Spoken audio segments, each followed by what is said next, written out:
You guys must follow Jessica Valenti if you care about women's health, women's reproduction, and the assault on women's health and women's reproduction and our bodies in general.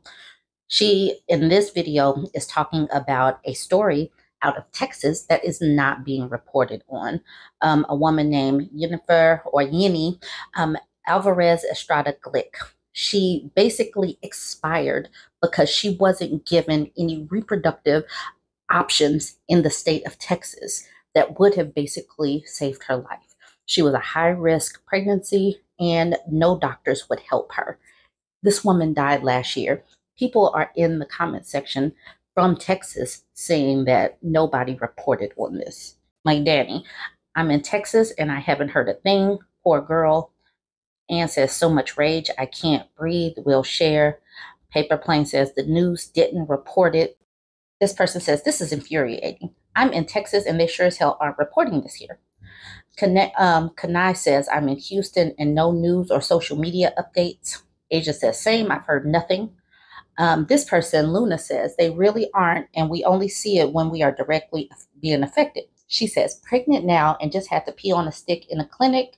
They had me wait from 5 weeks until 11 weeks, not sooner. They wouldn't let her go and confirm that she was pregnant, I'm sure, because they needed to make sure that she couldn't get any kind of reproductive help. Texas is a wild place for women of reproductive age. This woman says, I lived in Texas while I lost my son at 20 weeks.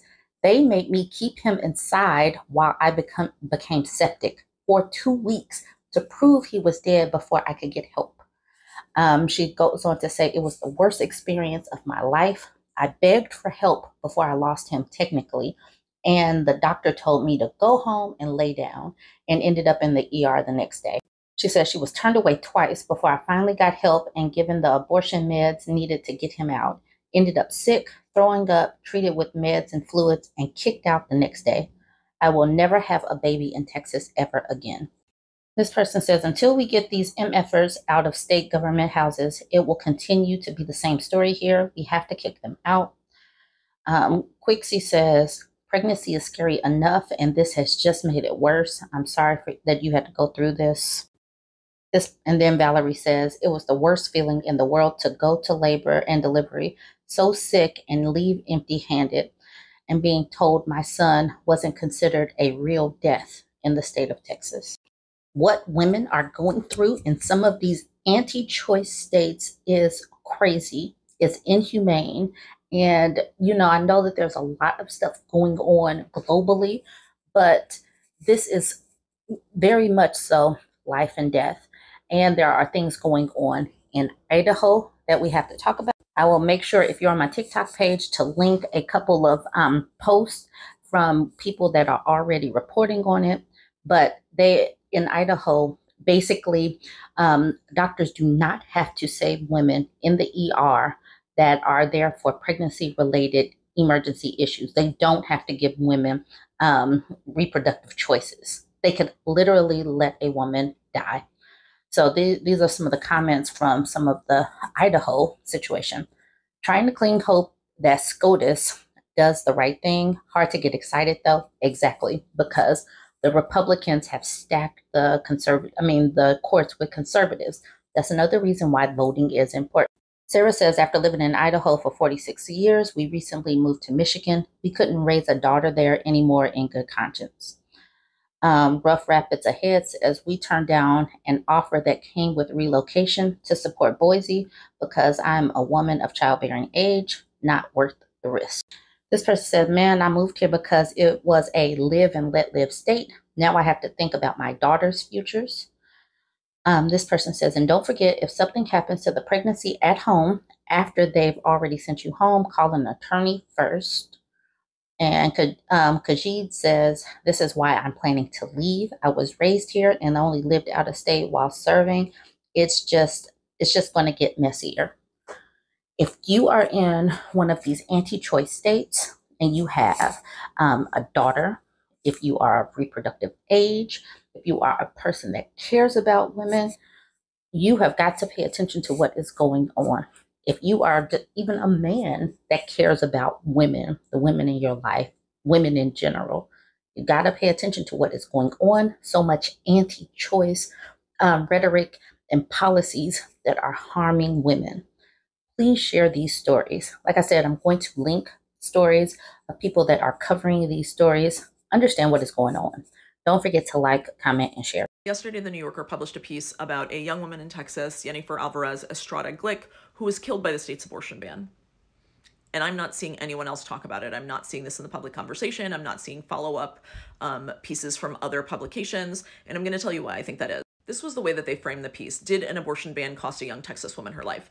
I want to make clear the reporting on this was great. It was excellent. It was really thorough. And the reporting made very, very clear that Texas's abortion ban killed this woman. I wrote this yesterday in response about why it's so important that we are calling things what they are, that we are making plain what cases like these and deaths like these are really about. An abortion ban killed this woman. In some ways, I have empathy for mainstream media outlets because it's true that abortion bans don't exist in a vacuum, right? There are so many systemic factors that are dangerous to pregnant people. In this case, it was a religiously affiliated hospital. There were healthcare costs. She was uninsured. It was a maternal healthcare desert. There is always concerns about racial and gendered bias, right?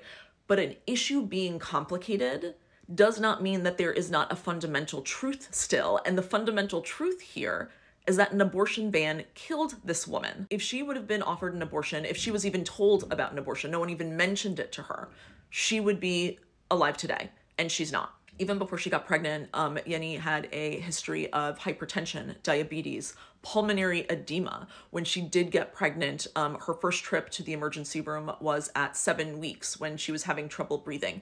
Yet again and again, no one even mentioned an abortion to this woman as her life was increasingly at risk. Not in the emergency room, not when she went to an OBGYN who was affiliated with this hospital.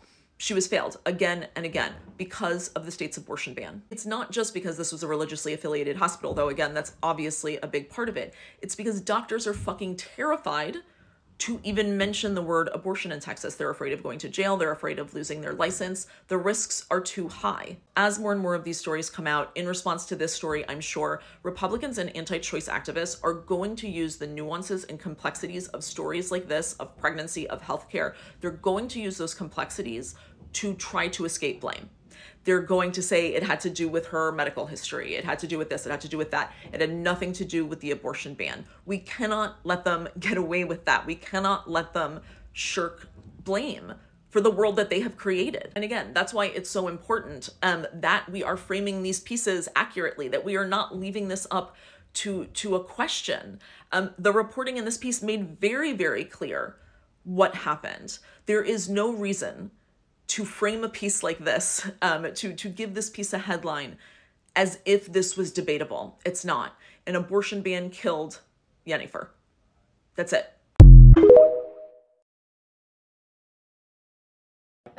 On the issue of abortion rights, as of tonight, we are seeing the first news reporting from The New Yorker about the first American woman who may have died in Texas because of the Republicans' abortion ban there. Her name was Jenny Glick. She was married. It was a high-risk pregnancy.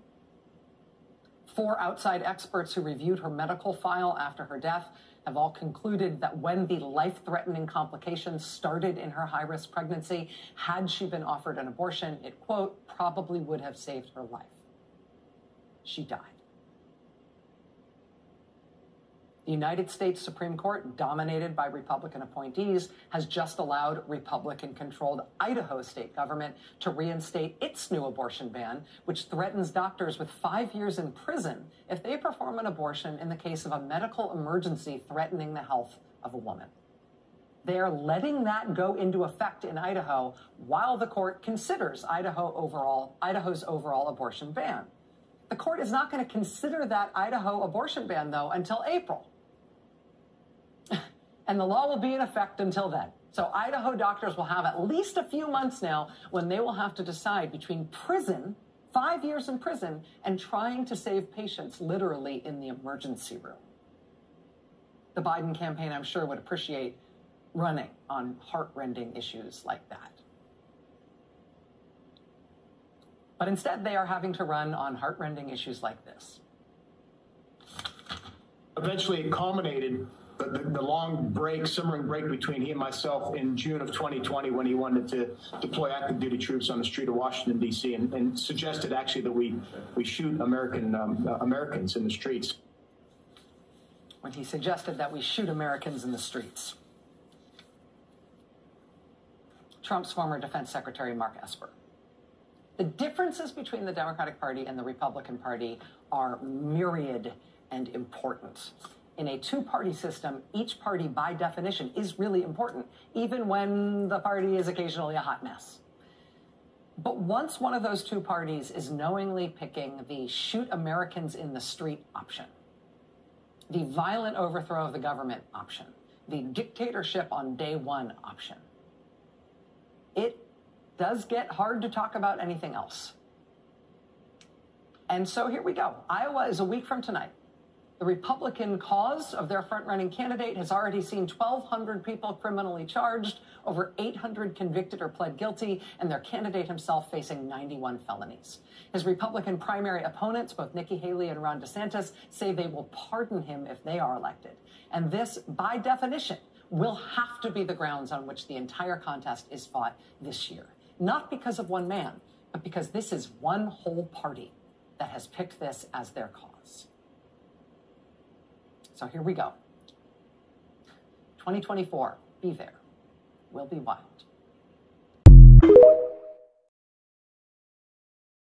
Whoa, we've got an entire emergency out of the Supreme Court. There was an injunction that was blocking part of the Idaho abortion ban. The Supreme Court just got rid of it, so now ER doctors are subject to the full extent of Idaho's abortion ban. Before the Supreme Court got rid of this injunction, if you were pregnant and having an emergency that threatened your health, ER doctors could give you the health care you needed to protect your health or your fertility because of the federal law EMTALA. EMTALA is basically a law that says if you go to the emergency room and you need health care to protect your health or your life, they have to provide that health care to you. Idaho said that shouldn't include this, and the Supreme Court said, sounds good to us. So if you are pregnant right now, today, in Idaho, and you have an emergency that threatens your health or your fertility, and the stabilizing treatment is this, you can't get it.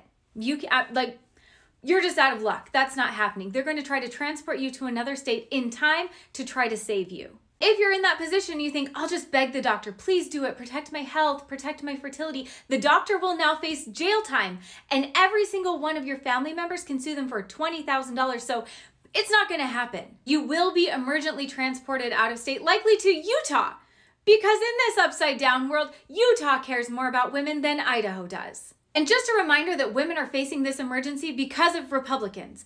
Idaho Republicans, national Republicans, they are actively endangering women. Or you're saying that the impact of 60 million abortions hasn't impacted our workforce? I'm saying the answer is not forced pregnancy. Okay. Ooh, these Republicans are getting so bold saying the quiet part. That's Idaho State Senator Chuck Winder. And remember way back in 2022 when the Dobbs decision happened, and some of us said, this is about controlling reproduction. This is about controlling reproduction, and an aspect of that is ensuring a workforce. And the Republicans said, no, this is about states' rights and religion and babies and life. And now 18 months later, they're like, actually, this is about ensuring a workforce. We complain about we don't have service workers. We don't have enough of this. We don't have enough people to do this.